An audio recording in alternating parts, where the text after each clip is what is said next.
Welcome to Logan Smosh Pig. Glad to have you here. Do me a favor and please subscribe if you haven't already.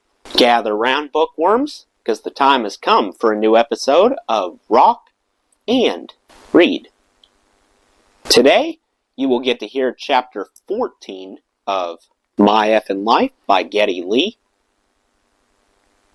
Here we go.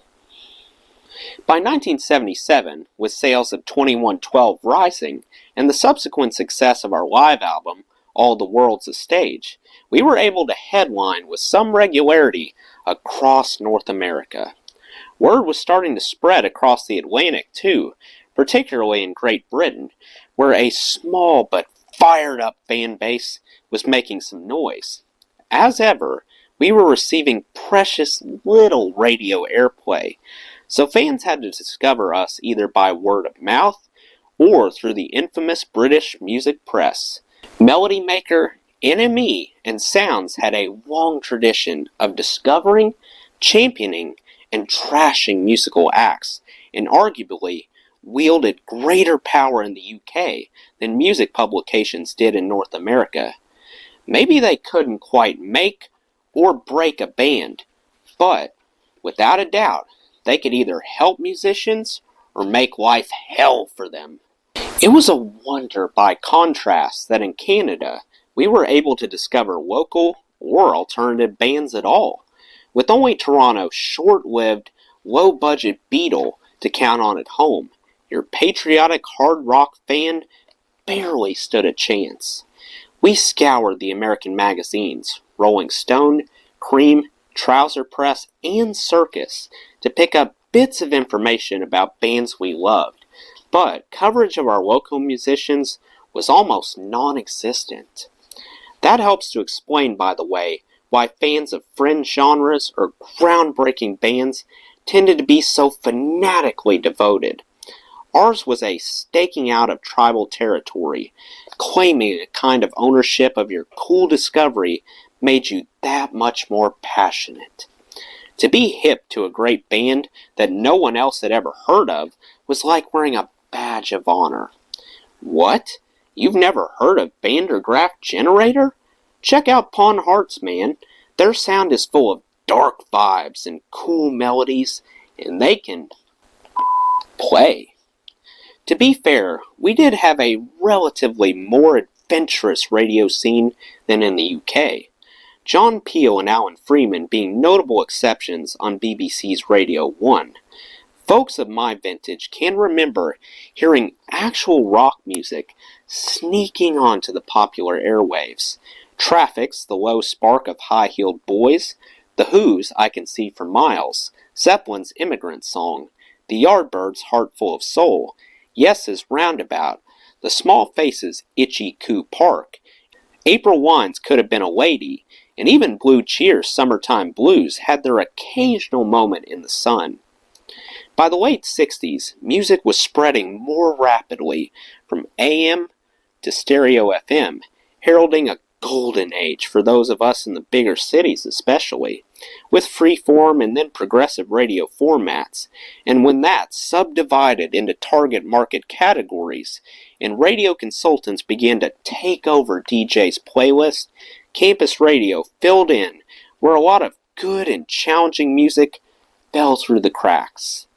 UK radio, meanwhile, remained largely in the thrall of traditional variety shows and all-ages programming. That forced the birth of pirate radio there, unlicensed stations like Radio Luxembourg, based in Luxembourg, and Radio Caroline and Radio Atlanta broadcasting from ships or marine platforms anchored in international waters, but their signals often sounded distant and staticky, and the stations themselves sometimes sank in storms.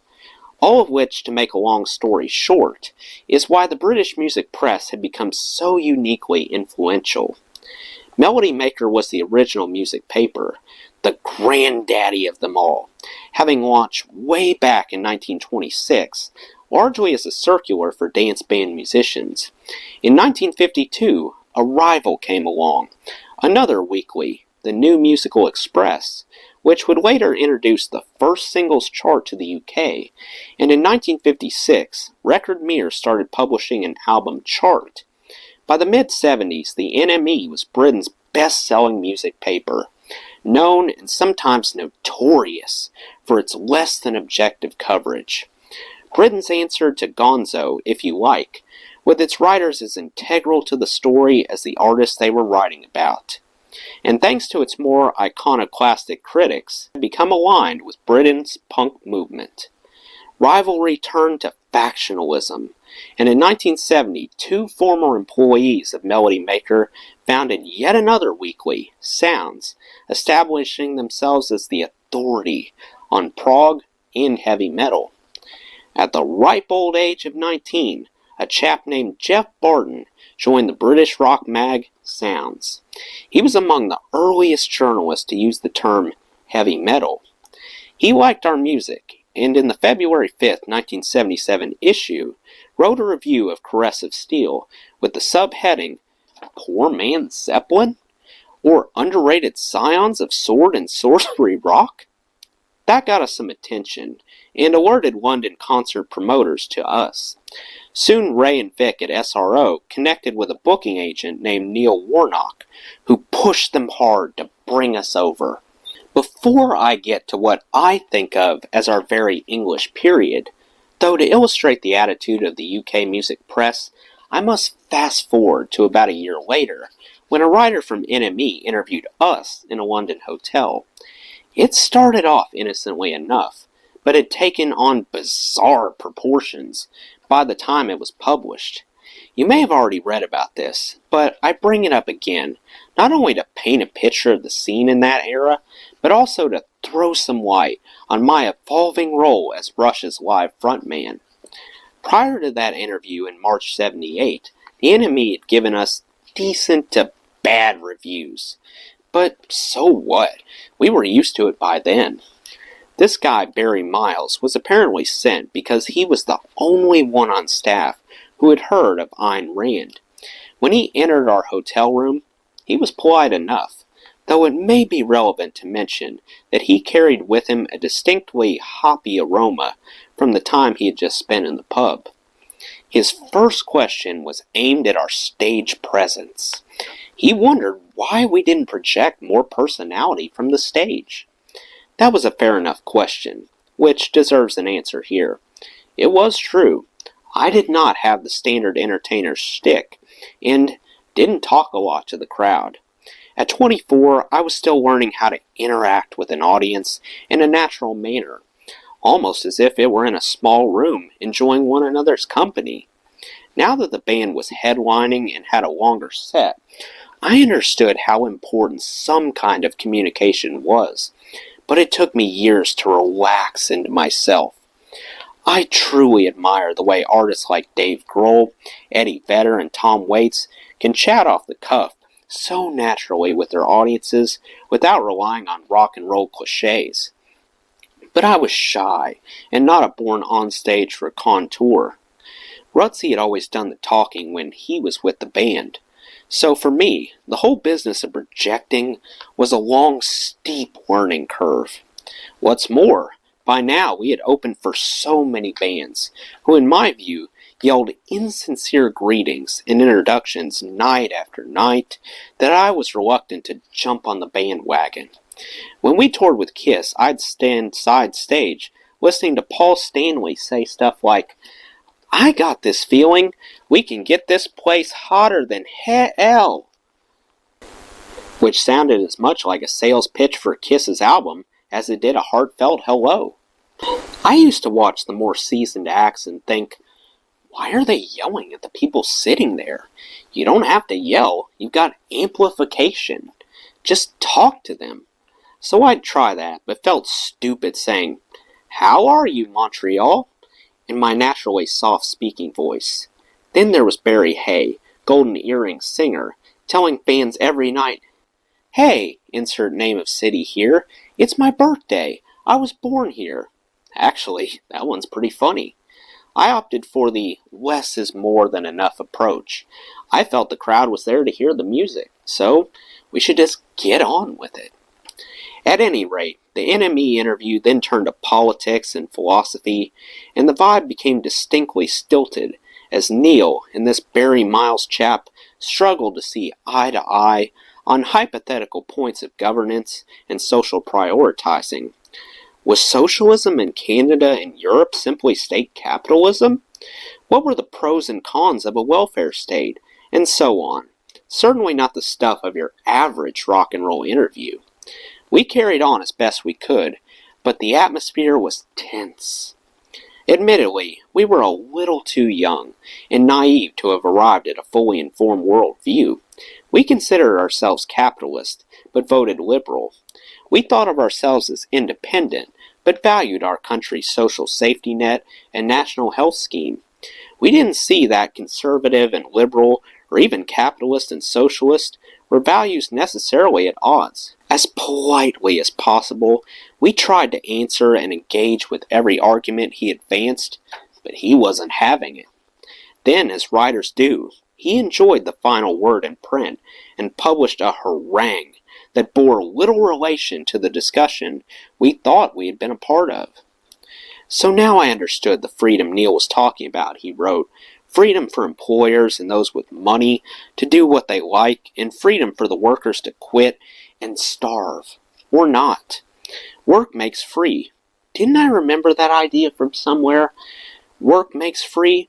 Oh yes, it was written over the main gateway to Auschwitz concentration camp. What the?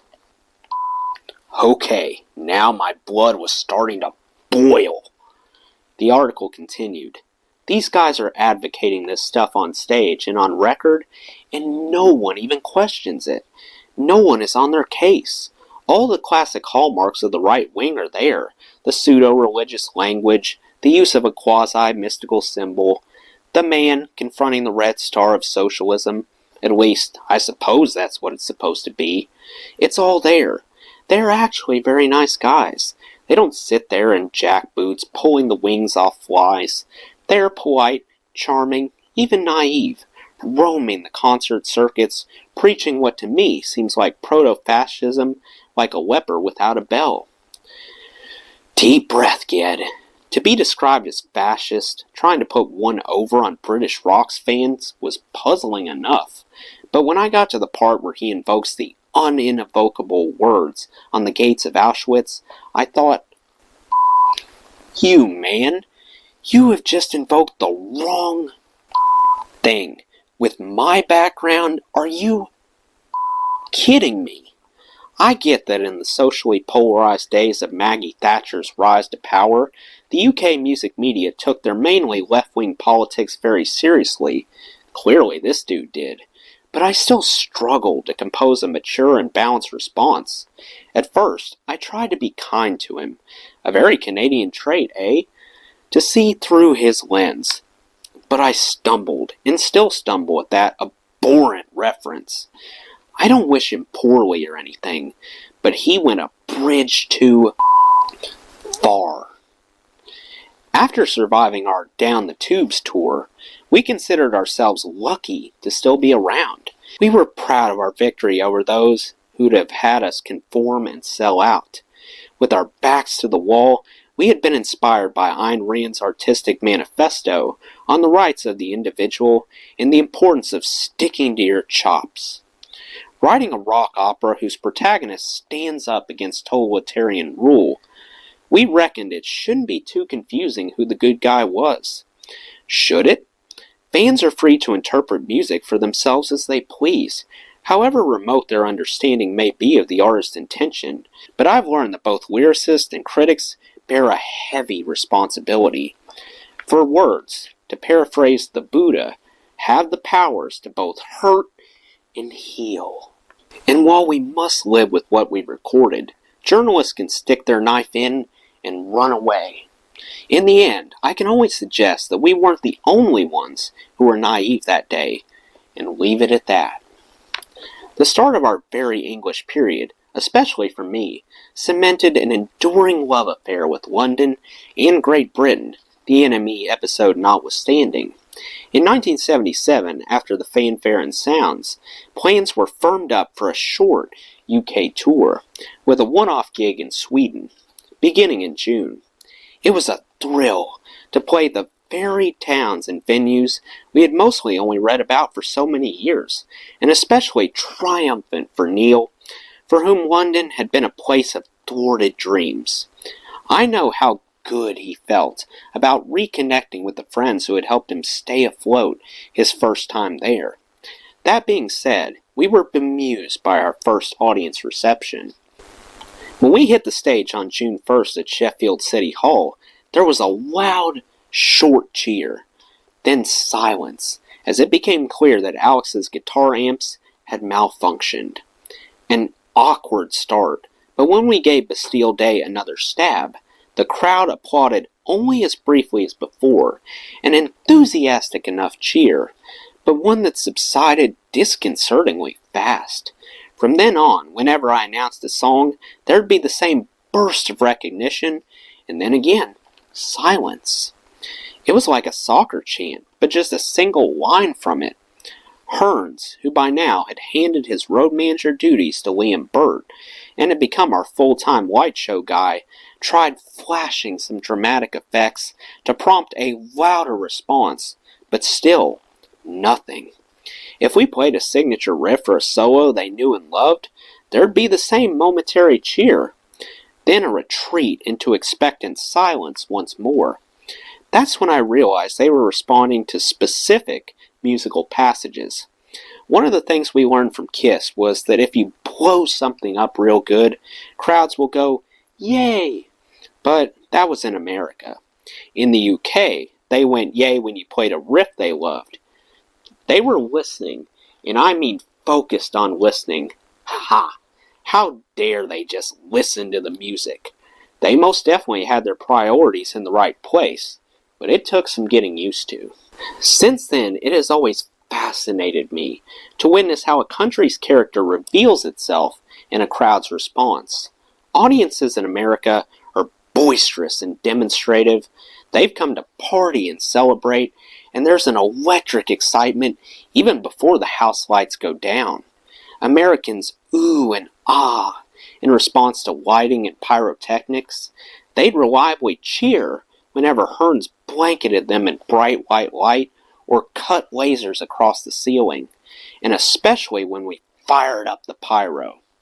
But we'd have to consciously adjust when we returned home to Canada. I never noticed this as a teenage concert goer in Toronto, but as a touring performer, it was obvious how much more self-conscious and restrained our homegrown audiences used to be, aside from Montrealers, who were so insane that bands sometimes planned their tours to kick off or wrap there.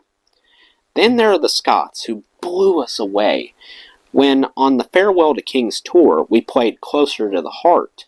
They sang along so loudly, almost louder than me, that it gave us goosebumps. Then when we traveled to South America in 2002, well, that was an eye-opener. Rush fans in Brazil, Argentina, and Chile are as demonstrative as Americans and know our parts as well as the British, but are almost theatrically emotional, weeping during Neil's drum solo, and taking it even further when during YYZ they broke out into what sounded like a football song, but one that fit so well into the structure of the song that I thought, geez, they've written their own parts. After those early UK shows, we were also surprised to find fans lining up behind the venue for our autographs, a first for us. We obliged, of course, signing as many as we could. Even Neil, who later in our career would be embarrassed by and avoid that kind of attention. We'd sign tickets and chat with each and every fan. It was a novelty that we all enjoyed. It soon felt like work and obligation. In years to come, we'd do meet and greets after our shows, but even those got out of control, invariably turning into after-show parties, so we relegated them to a strict time frame before the show. Thing is, each and every contest winner is a fresh bundle of adulation who wants a photo with you and Just a quick word, and when you sign one autograph, they want 3 for their friends as well. So the sad but inevitable fact is that the larger your fan base grows, the more isolated you become. You discover that you need to protect yourself by controlling your fame the same way you have to control your work schedule. I guess that some artists are flattered to stand there all day and all night, but after a while, I felt like a kind of personality pollution was coming over me. Believe me, I like interacting with fans. That's why I do book tours. But when you're in game mode with a gig of increasing complexity to do, you have less and less of yourself to share. On stage, we had been showcasing several new songs, an excellent way to work out the bugs and finesse the parts before laying anything down on tape. Terry, meanwhile, found a residential studio called Rockfield Studios in a rustic spot in Monmouthshire, just over the Welsh border, and we headed there straight after the last UK gig with our band crew, a grand total of 7 people, for our first recording session abroad, the one that would result in a farewell to Kings. When our buses and trucks pulled into Rockfield's ancient-looking farmhouse, surrounded by grazing sheep and cows, and we unloaded what was now an arsenal of guitars, percussion, and keyboards, it was like the circus had arrived. One artist in the Rockfield annals who sparked some nostalgia in us was Dave Edmunds. As teenagers, Alex and I had been fans of the band Edmunds was in at the time, Love Sculpture, did a blistering rendition of Ketchaturian's Saber Dance. Then in 1970, as a solo artist, he recorded Rockfield's first hit single, I Hear You Knocking. After Queen used it to record parts of Sheer Heart Attack and A Night at the Opera, its reputation took off internationally, followed by innumerable notables such as Mott the Hoople, Bebop Deluxe, Joan Armatrading, and more. Black Sabbath was working in the adjacent studio when we were there, and one afternoon Ozzy popped his head in to ask if he could borrow some hash. For years afterward, whenever Sabbath came up in conversation, Neil loved to furrow his brow and say, "Hey, that guy owes me some hash." It was the first time we had worked in a residential recording environment, and we found that living on the premises was exactly, as they say in England, what it said on the tin. A rustic, chilled out, yet efficient place, with a snooker table, a television set, and a dining room overlooking the fields. After loading in, a few of the guys went for a stroll, only to be chased across the mud moments later by rampaging cows. It was a welcome change from eating takeout food while crowding around the console at Toronto Sound. No hassling to get out the door, no stressful driving through traffic to get you there, no one bugging you to do anything but make a record. Furthermore, this was before the internet or cell phones, so we were really off the grid. We'd get up at the crack of noon, drag our butts to breakfast that someone else had prepared, and take our sweet time before ambling to the control room and getting down to business. Pretty ideal.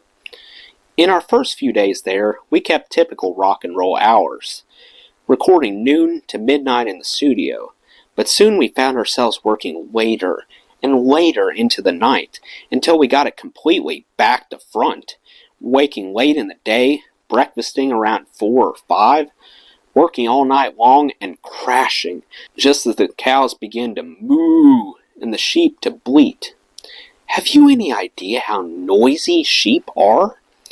Nor did it help that Monmouth was only 3 hours from London, and a convenient source of hashish or coke whenever required. So much for the idyllic country life. This would be the first time that Terry did not act as engineer as well as producer.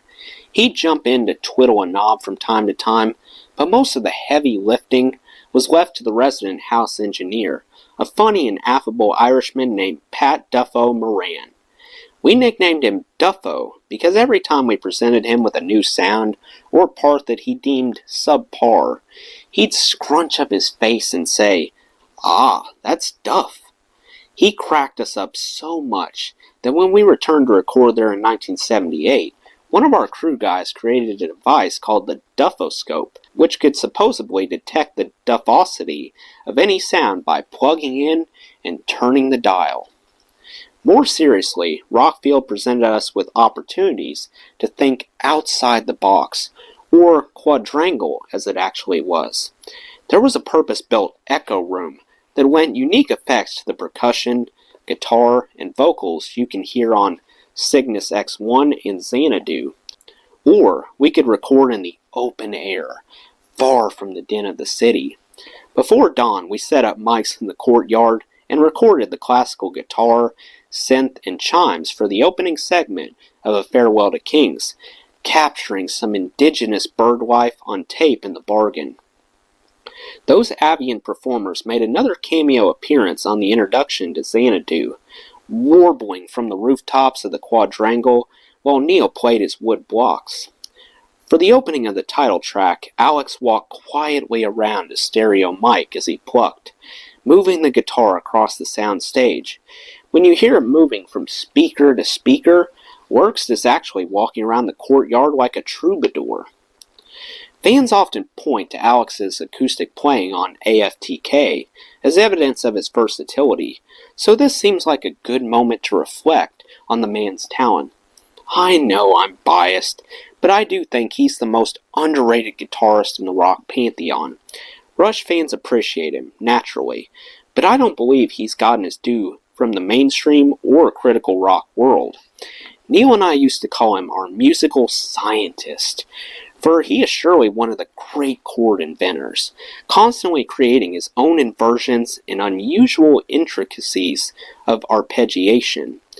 He's a fluid and dexterous riffologist, one of rock's most original soloists, a confident and emotive blues rock guitarist at only 18, who went on to develop his own blend of heavy rock, blues, classical, and more. His genius is one of spontaneity. His best ideas mostly coming in flashes and sparks that you have to grab in the heat of the moment. Get too methodical with him, and he'll lose interest. From our earliest days writing together, I'd keep a tape machine beside me, even just a cassette player, because so often, without even thinking, he'd play a figure that was just brilliant. And if I said, "Whoa, let's build a song around that," he'd often have to listen back, painstakingly learning the very thing he had only just played off the cuff.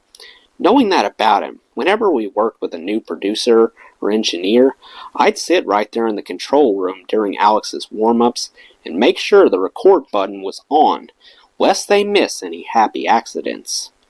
In the early days, he composed his solos all himself, developing them incrementally as we played our songs over and over again in rehearsal and on stage. But from Fly-By-Night on, as writing time became limited, some solos had to be written on the spot in the studio, which required a different approach. In the analog age before Pro Tools, we'd create comps by bouncing multiple takes back and forth between two tape tracks. First, Alex would record 5 or 6 solos, while we took note of the most exciting or weirdo moments. We'd encourage him to get outside himself and be more wild with his playing. He mastered those out-of-the-blue harmonics that Jeff Beck used to do so well.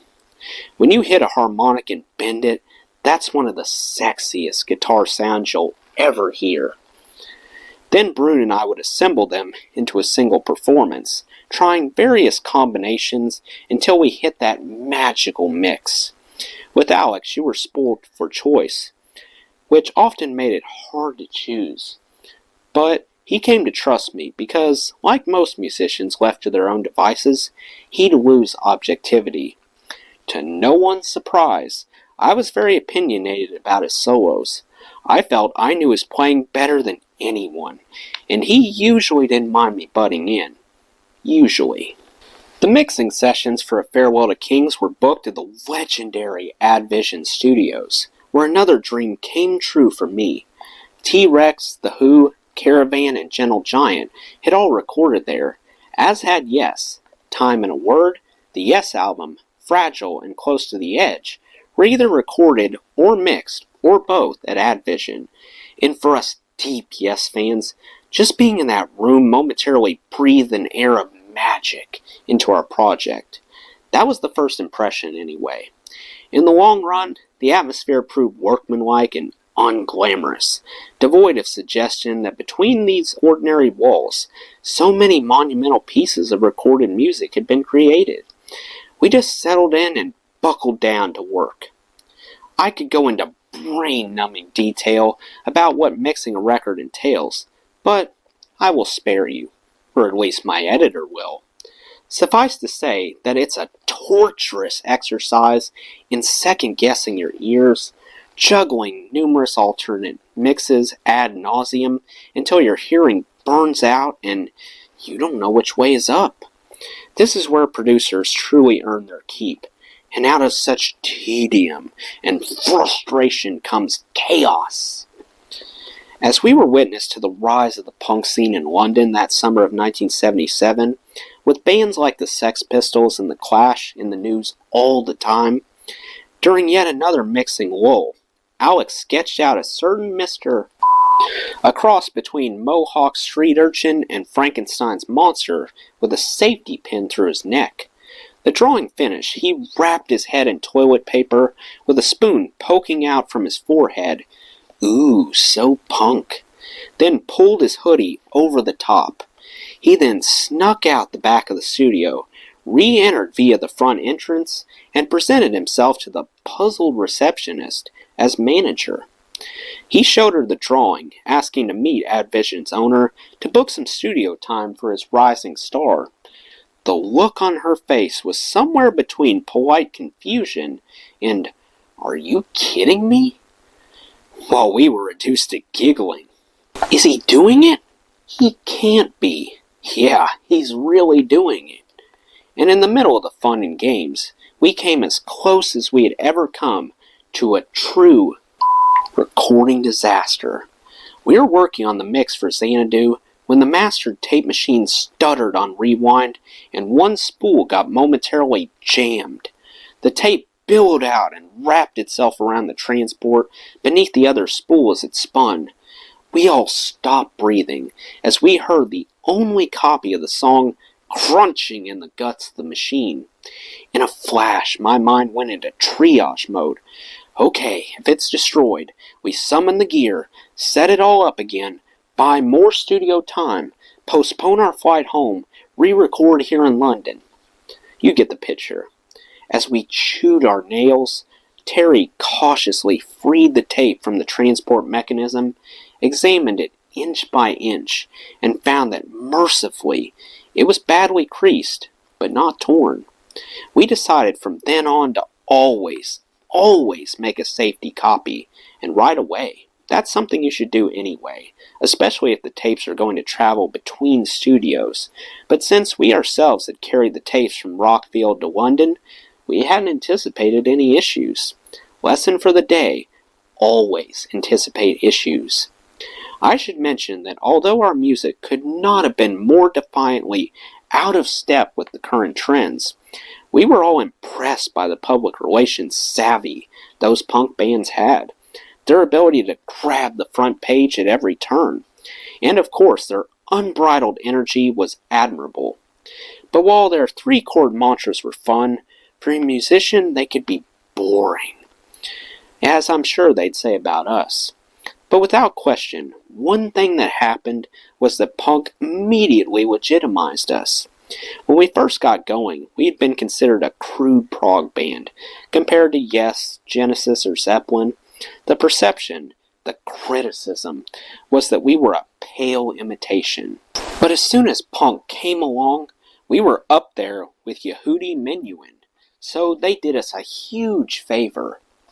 I will admit that I never attended a punk concert, but I did hear lots of tales from our driver, Bill Churchman. I know that From Our Driver sounds very rock and roll aristocrat, but our affable East Ender Bill, who explained to me exactly what is required to be a true Cockney, that you must have been born within the sound of the Bow Bells, would tell us terrible stories about having to drive some of those guys around. Yes, the same punk bands that supposedly disdained such luxuries were being driven around by the same chauffeur. The main difference being that when he drove us around, there was no danger of us in his car. Well, that's the end of chapter 14. Let me know what you thought of this chapter in the comments below. That does it for today's video, guys. I hope you enjoyed. Make sure to like, comment, and subscribe if you haven't already. I really appreciate the support. I'll see you next time. Till then, rock on.